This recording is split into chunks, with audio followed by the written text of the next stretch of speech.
Bonsoir à toutes, bonsoir à tous, c'est un plaisir de vous retrouver pour une nouvelle émission de Rail One, un petit peu spéciale ce soir car nous allons parler des funiculaires. Et oui, c'est un moyen de transport sur rail, d'où le fait qu'il soit au centre de notre attention ce soir. Nous démarrons ici à la gare MBC de Cossonay-Pantala. Christophe Beuret prend l'antenne pour parler de son histoire, puis nous partirons avec Jules Grussy dans le centre de gestion du trafic des MBC, situé à Lagota, juste à côté de Morges. Nous allons comprendre comment ce funiculaire est surveillé à distance. Puis, changement de décor, c'est une émission où nous allons nous balader en Suisse romande pour vous faire découvrir plusieurs funiculaires, à l'instar de celui de Verticalpe et Mosson, situé en Valais. Étienne Bergeon est allé s'y promener, c'est un des funiculaires les plus pentus du monde. Des images à couper le souffle dans sa séquence découverte.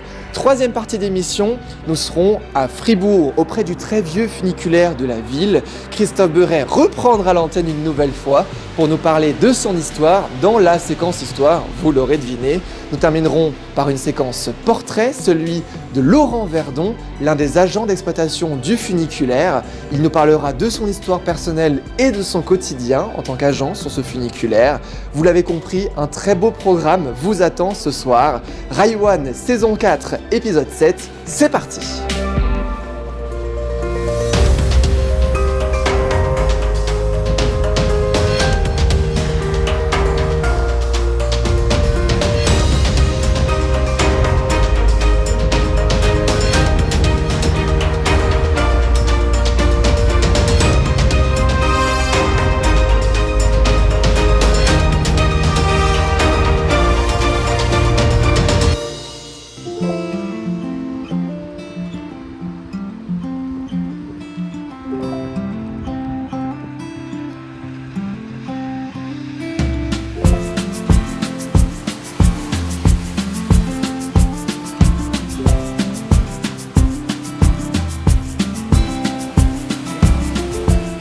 L'émission est maintenant lancée et vous le savez, nous démarrons toujours par un petit point historique pour bien comprendre l'évolution de notre destination. Le funiculaire de Cossonay-Pantala, du moins son histoire, vous est présenté par Christophe Beuret et Tim Chanet.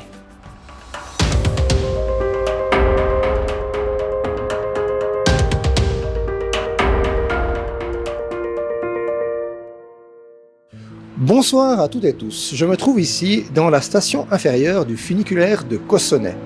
Ce funiculaire, long de 1228 mètres, relie la gare de Cossonay-Pantala à Cossonay-Ville, située environ 130 mètres plus haut.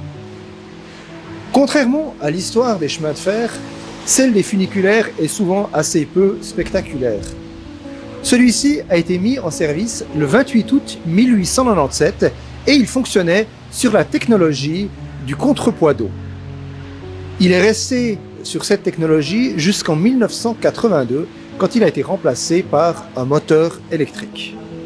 Entre 1897 et 1982, peu d'évolutions techniques, si ce n'est en 1928, le remplacement des cabines d'une part, et d'autre part, la suppression du frein sur crémaillère.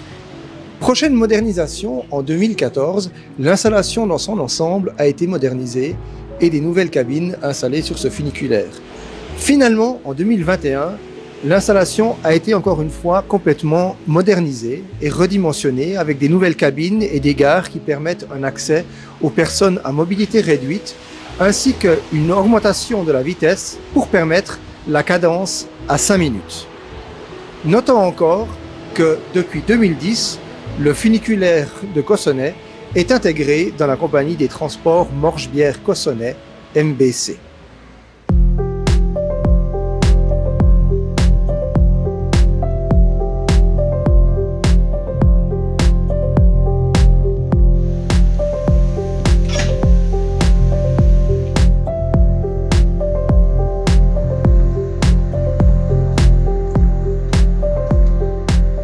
Aucun agent des MBC n'est présent auprès du funiculaire pour assurer la gestion de son trafic. Tout est surveillé à distance depuis Lagota au centre de gestion du trafic des MBC. Présentation du fonctionnement de cette installation avec Jules Grussy.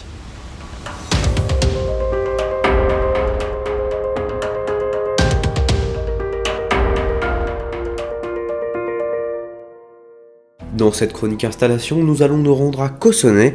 La ville a récemment vu son funiculaire être rénové. Mais nous n'allons pas directement nous rendre à Cossonay-Pontala, mais on va faire un petit détour par Morges où se situe le centre de gestion du trafic des MBC. Alors ici, depuis le centre de gestion du trafic des MBC, on gère vraiment à distance, on a une surveillance à distance du funiculaire de Cossonay. Ici, on a les caméras de vision en live et sur un autre logiciel, qui est le même logiciel, on peut rechercher les images éventuellement si on a des demandes de la police. Ici, c'est une vision schématique des cabines où elles se trouvent. Et on peut aussi envoyer quelques commandes. On vient ici, choisir la gotha, vu qu'on a la gotha, et là on a l'ouverture, fermeture des portes. Donc les portes, je vais vous montrer ici des véhicules. Alors là ils sont pas là. Et ensuite on a la mise en automatique des portes des quais ou la fermeture. Les portes des quais qui se trouvent là. Ici, on a une commande de mise en marche des courses. Donc, si on veut faire une course supplémentaire ou si une course pour une X raison n'est pas partie, on peut la faire partir manuellement. Et aussi, on peut arrêter l'exploitation. Donc, ici, on a le bouton arrêt qui n'est pas un arrêt de secours. Donc, on ne peut pas arrêter la course. Donc, on va dire en pleine voie. C'est vraiment un arrêt d'exploitation, une interdiction de départ en fait de la prochaine course. Les types de dérangements, alors. Nous, on a majoritairement c'est des dérangements techniques que nous on reçoit, mais nous on est vraiment informés de la non-circulation du funiculaire. Le type d'alarme lui-même, il est vraiment vu en détail par le service technique qui eux vont sur place pour voir les données plus précises. Autrement, on a des personnes qui sont là où la course ne part pas ou qui n'arrivent pas à ouvrir les portes pour X raison. On les ouvre depuis ici. Autrement, on peut avoir, par exemple, moi j'ai eu une fois, c'était au milieu de la nuit, c'était le tableau feu qui était parti en dérangement. Et à ce moment-là aussi, on doit aussi appeler notre service d'intervention qui va sur place et qui regarde avec pompiers ou centrale incendie.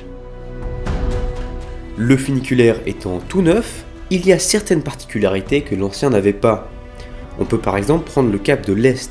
Si je vous dis câble porteur ou principal, vous vous dites bien sûr que c'est le câble qui passe par la station haute et qui soutient les deux cabines. Mais il y a un deuxième câble, plus fin, qui passe par la station basse à Cossonay. C'est le câble de l'Est. Il permet de compenser le fait que la gravité ne suffit plus à garantir le véhicule du déplacement descendant sans à-coups. Il permet également d'éviter que le câble principal se détende. La gravité n'est plus aussi efficace car à Cossonay, le funiculaire parcourt une très grande distance. Le funiculaire fait 1228 mètres avec une rampe de 100 à 130 pour 1000. Contre par exemple à Fribourg qui fait 121 mètres pour une pente de 550 pour 1000. Le funiculaire de Cossonay est presque à plat comparé à celui de Fribourg, surtout si on compare la différence de pente de 420 à 450 pour 1000, c'est énorme. Le fait que la pente ne soit pas constante joue également. Le câble de l'Est est monté sur une énorme poulie mobile dans la station basse qui lui permet de compenser ces écarts. Une spécificité générale des funiculaires, c'est qu'une des roues est plate. L'autre est profilée en forme de U et sert de roue guideuse. Cela permet d'éviter d'installer une aiguille au niveau de la zone de croisement et cela évite également de nombreux problèmes qui viennent avec les aiguilles comme l'entretien par exemple.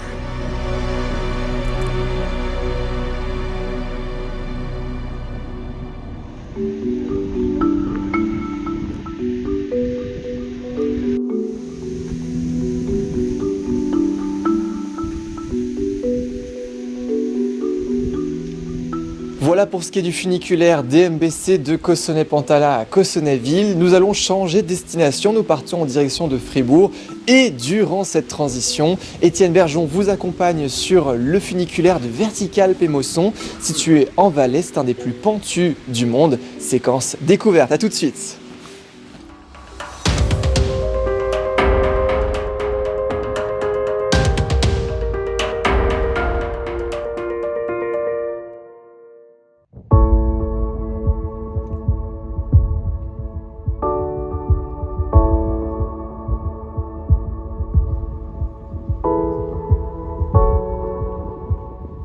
bienvenue au Châtelard, dans le canton du Valais.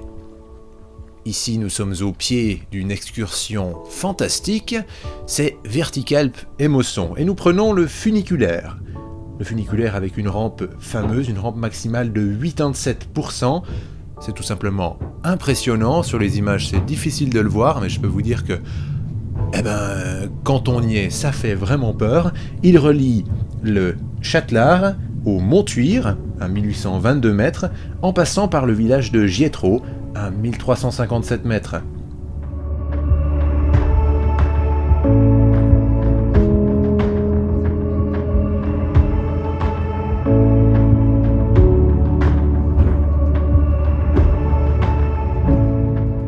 La longueur du tracé est de 1,31 km avec une dénivellation de plus de 700 mètres.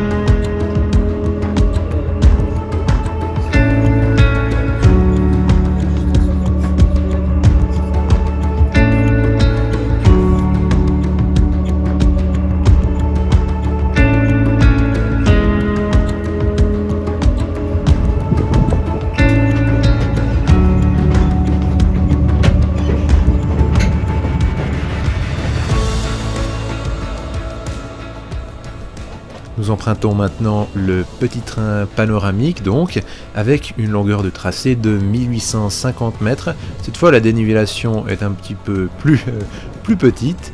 Il s'agit de 10 mètres de dénivelé.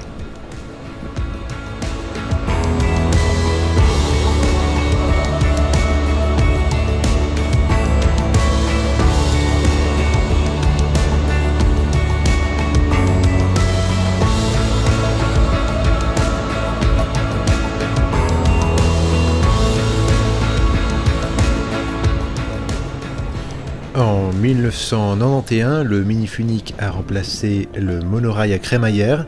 Il relie la station Pied du Barrage, à 1812 mètres, à la gare Lac des Mossons, à 1962 mètres. Le tracé est long de 260 mètres avec une dénivellation de 140 mètres, rampe maximale 73%. Et là nous sommes dans un minuscule funiculaire, autonome puisque je suis tout seul dans la cabine, et on monte jusqu'au barrage. Et là on croise la cabine. Excellent, j'adore. Franchement, génial.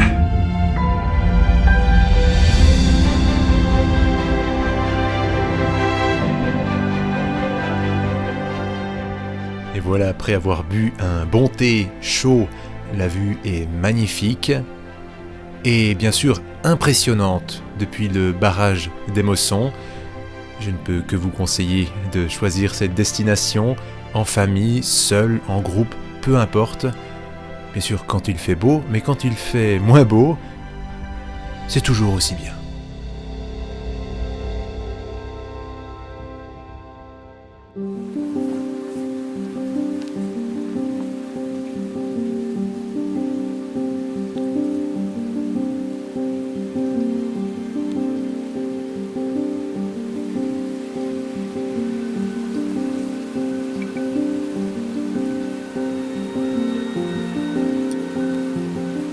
N'oubliez pas que si vous avez un peu de temps à perdre sur les réseaux sociaux, nos comptes attendent vos likes et vos abonnements. raiwan.ch pour ne rien louper de notre actualité. Voilà, nous avons changé de décor, nous sommes maintenant à Fribourg, auprès du funiculaire des transports publics fribourgeois. Vous le voyez actuellement, une des cabines est en train de nous rejoindre, nous sommes à la station supérieure. Un funiculaire qui a failli ne plus exister il y a de cela plusieurs décennies. Oui, la ville a tenté de le fermer, mais donc sans succès, il est toujours fonctionnel aujourd'hui. La deuxième séquence histoire de ce soir vous est présentée toujours par Christophe Beuret avec Tim Chanet au montage.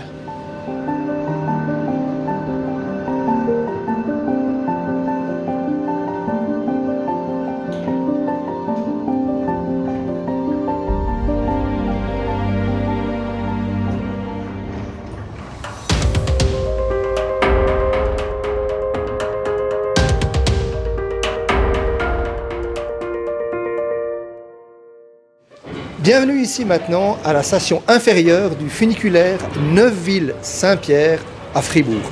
Ici, l'histoire semble s'être arrêtée. En effet, ce funiculaire fonctionne aujourd'hui encore comme lors de sa mise en service le 4 février 1899 avec un contrepoids d'eau. C'est d'ailleurs la dernière installation de ce type encore en service en Suisse. En 1965, la ville de Fribourg a racheté la société jusqu'alors privée qui exploitait le funiculaire. Et depuis 1977, il est intégré dans les transports fribourgeois TF, aujourd'hui partie des TPF. En 1996, suite à un essieu cassé, l'exploitation fut suspendue et la ville de Fribourg envisagea de ne pas réparer le funiculaire, mais de le remplacer par un service de bus. Grâce à la résistance active de la population de Neuveville, qui notamment fit une pétition, la ville finit par changer d'avis et l'installation fut complètement révisée. Après 2 ans de travaux, l'exploitation put reprendre et c'est tant mieux. Aujourd'hui, ce funiculaire est classé comme monument historique. Découvrez maintenant l'envers du décor de ce funiculaire.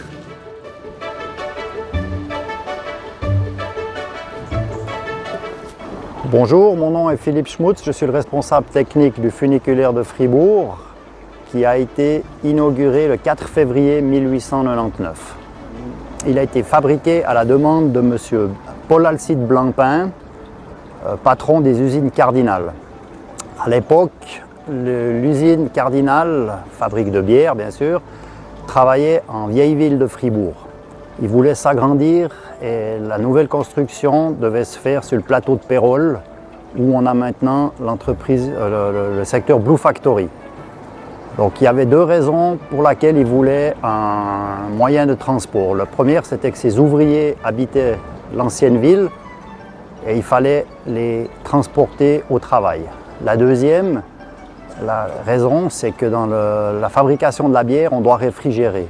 Et dans ces années-là, on n'avait pas de réfrigérateur. Donc on avait à cette époque-là des gens qui étaient scieurs de glace l'hiver.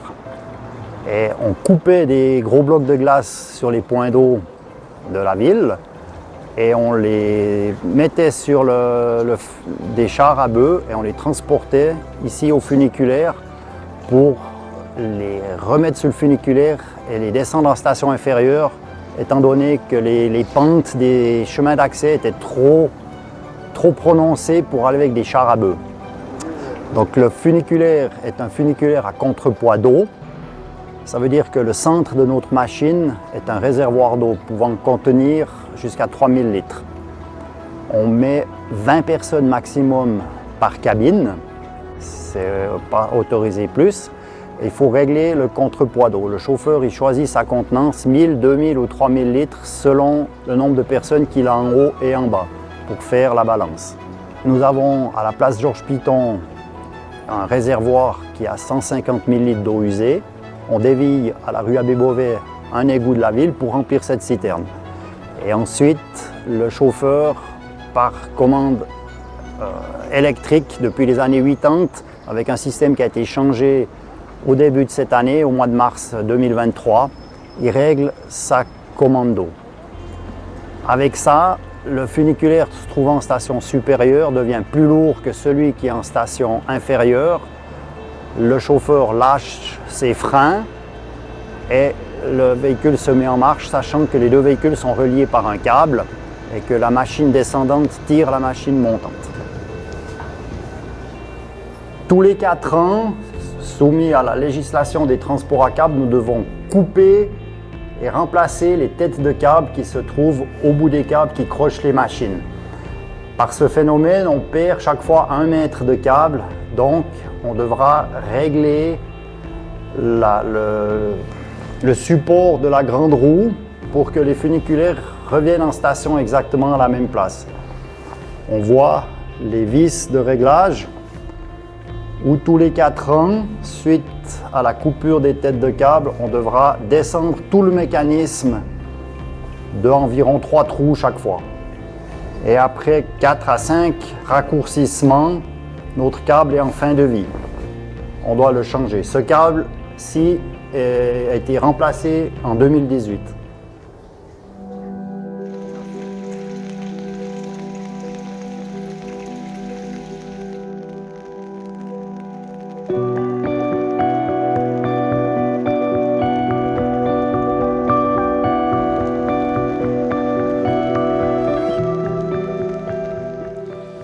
cherchez un moyen de nous soutenir, eh bien sachez que c'est possible grâce à la boutique de Raiwan. Nous vous mettons à disposition les plus belles images de toutes nos émissions sur des objets comme des tapis de souris, des cartes postales ou même des grandes affiches.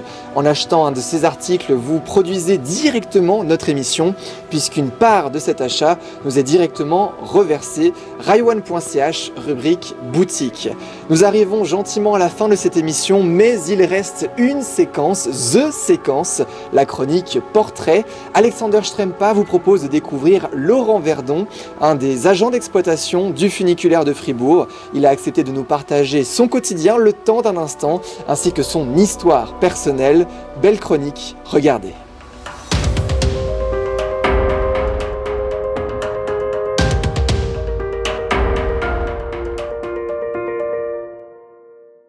Bonjour.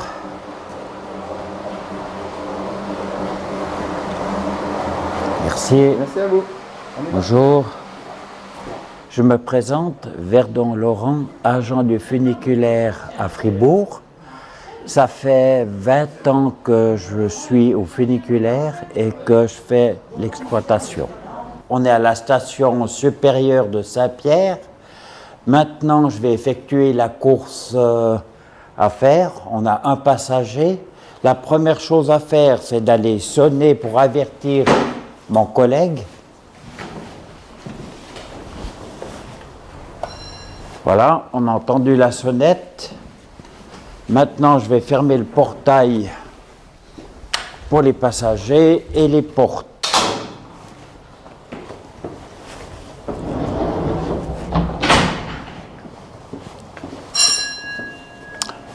Là, on a entendu la sonnette de la station inférieure.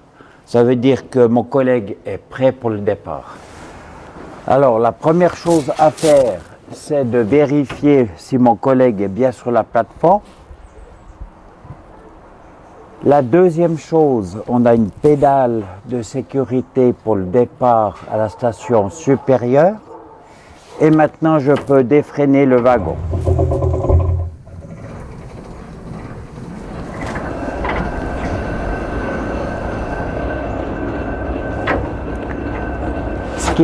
Ce qui est important, c'est d'effectuer la course en 2 minutes. Et c'est toujours le funiculaire descendant qui doit gérer la vitesse, en freinant ou en défreinant la manivelle.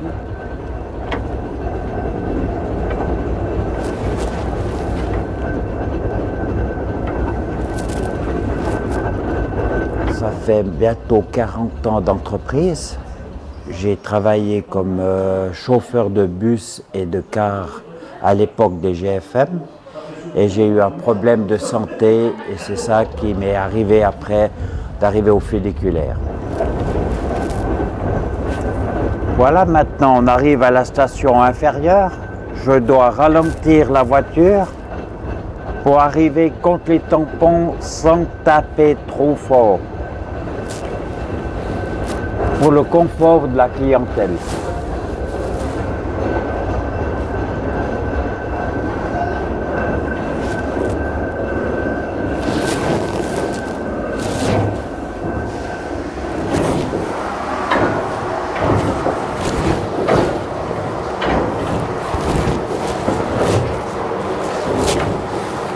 Dès qu'on arrive à la station inférieure, on doit freiner le véhicule.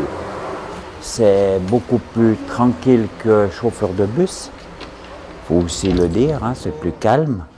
Et puis côté paysage, ça change avec l'été, l'automne, c'est vraiment magnifique comme région. Voilà, maintenant je me prépare pour freiner le véhicule dès qu'on va arriver à la station supérieure.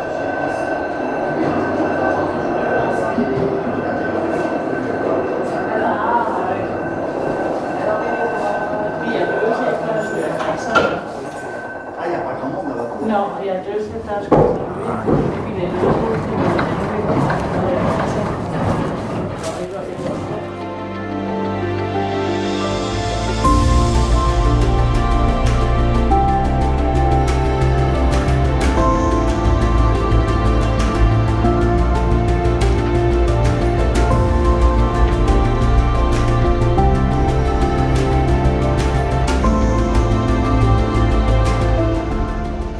Et voilà, l'émission à thème autour des funiculaires touche maintenant à sa fin. Un grand merci de nous avoir suivis jusqu'ici. Merci également au MBC, à Vertical Pémosson et au TPF pour cette belle collaboration. Nous avons pris beaucoup de plaisir à tourner cette émission, même s'il y a eu quelques péripéties de tournage, mais ça restera dans nos mémoires. La cabine vient nous chercher pour nous remonter à la station supérieure. Le temps pour moi de vous souhaiter une très belle soirée. On se retrouve très vite dans Rai One. Ciao!